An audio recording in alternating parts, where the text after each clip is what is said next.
I always knew I wasn't the favorite, but I didn't realize just how far that went until they took the one thing I had worked for all my life, my college fund, and handed it to my brother like it was pocket change.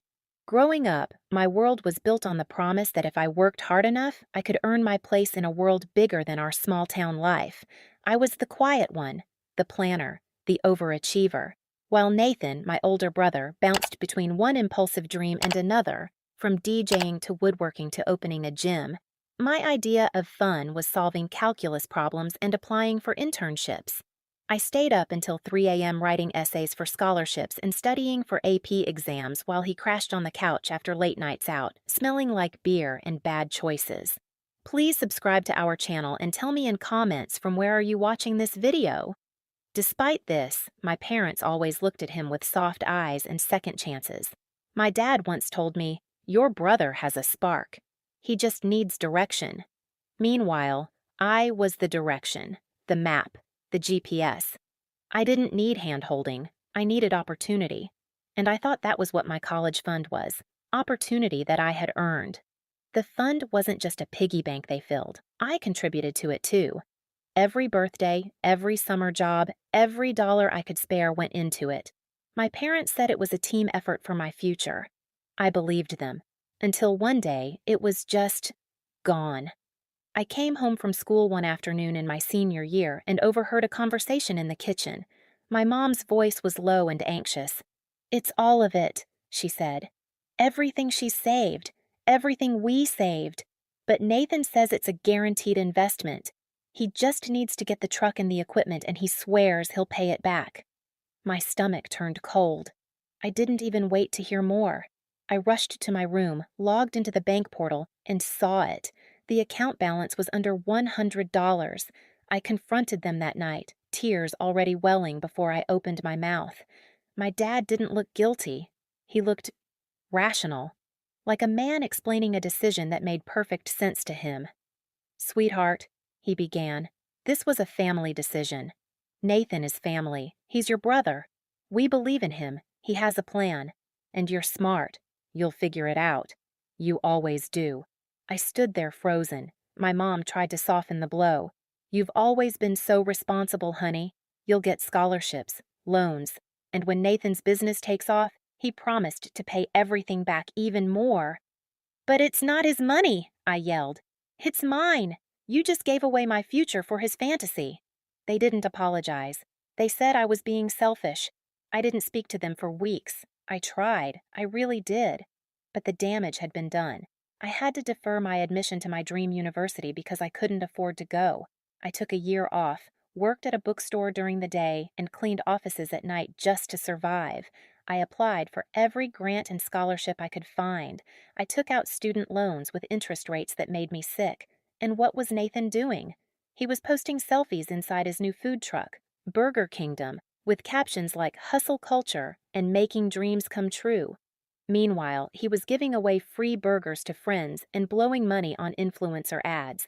His launch party had a DJ, while I was eating dollar ramen noodles and watching my future get pushed further and further away.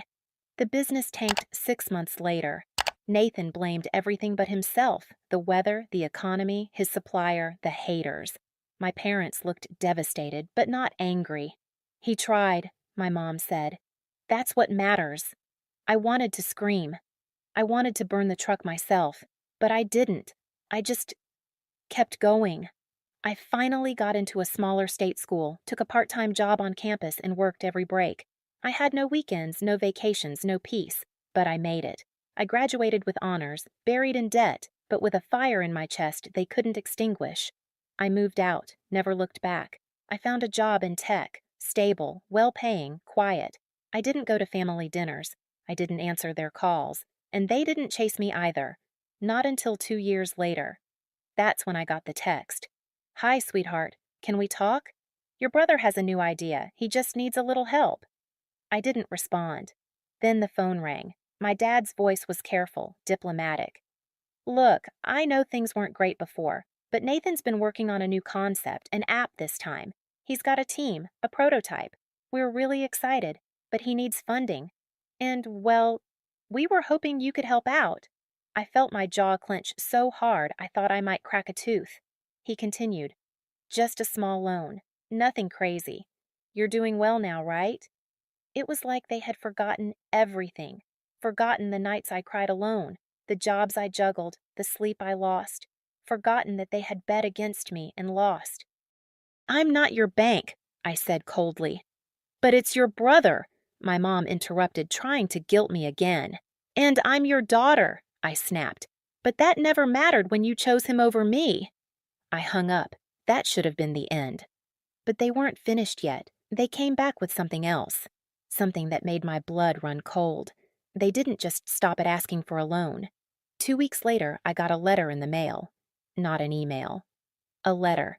Handwritten in my mother's flowy cursive, like some olive branch dipped in guilt and false sentiment. She wrote about how Nathan had fallen on hard times, that he was depressed after his last failure, and that a helping hand from family could be the thing that pulls him out of the darkness. At the end of the letter was a plea, my mom's quiet, manipulative specialty. "You always were the strong one. Don't let that strength turn into bitterness." Bitterness, that word echoed in my mind for days, as if my pain, my betrayal, my struggle was nothing but a bad attitude problem, as if the wounds they left weren't real unless I chose to forget them. But forgetting isn't healing, and forgiving doesn't mean funding another disaster. Still, something in me felt stuck. I couldn't shake the heaviness of that letter. Part of me was angry, furious even. But another part of me, a part I hated, still longed for their approval, for a sliver of the love I'd never gotten. And then it happened. One cold Thursday morning, I got a call from my aunt, my dad's sister, someone who had always quietly rooted for me from the sidelines. She told me something I wasn't supposed to know. "They're selling the house," she said. "Your parents are nearly bankrupt. Your brother burned through every cent they had left trying to launch some cryptocurrency thing. He lied to them, said he had investors. He didn't. Took out loans in their name. Defaulted. They're losing everything." My heart didn't leap with joy. It didn't ache with pity either. It just broke. For all of us. Even after everything, this wasn't what I wanted. I didn't want revenge. I wanted closure. I wanted peace. But it looked like life had different plans. The next weekend, I got in my car and drove 3 hours to the house I hadn't seen in years, my childhood home, the place where I once dreamed about college dorms and art internships and freedom. It looked smaller than I remembered, worn down, tired. My mom opened the door, her eyes swollen from crying. My dad stood behind her, silent. And Nathan? He wasn't even there. We sat at the kitchen table, the same one where they once told me they'd given away my college fund like it meant nothing. "I know you probably hate us," my dad said. I didn't respond. He continued, "We made mistakes. We thought we were helping him. We never thought he'd do all this." My mom reached for my hand, tentative. "We're sorry, honey. Truly. We were blind and selfish. You deserved better." I took a deep breath, letting the silence stretch long enough for them to squirm, and then I said something I never thought I would. "I'll help you." My mom gasped. My dad's eyebrows lifted with relief, but I held up a finger. "On my terms," I said. They waited. "I'm not giving Nathan a dime," I continued. "Not 1 cent. And if I help you with this mortgage, it's not a gift. It's a loan, with interest. We'll put it in writing. And you're both going to see a financial counselor. I'll pay for that, too." They nodded quickly, desperate, grateful. "And one more thing," I added. They looked at me, bracing themselves.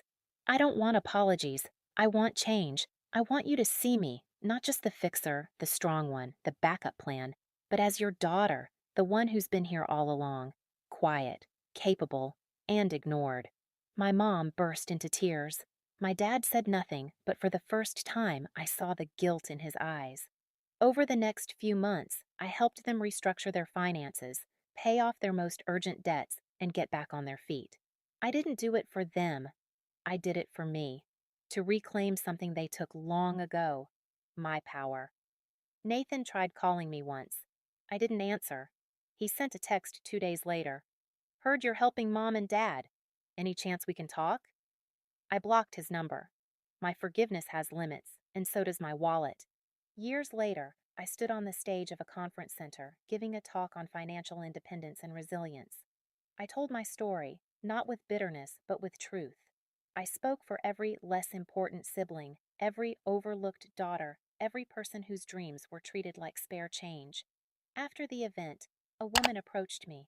She looked about my age, tears in her eyes. "Thank you," she said. "Your story was mine, until now."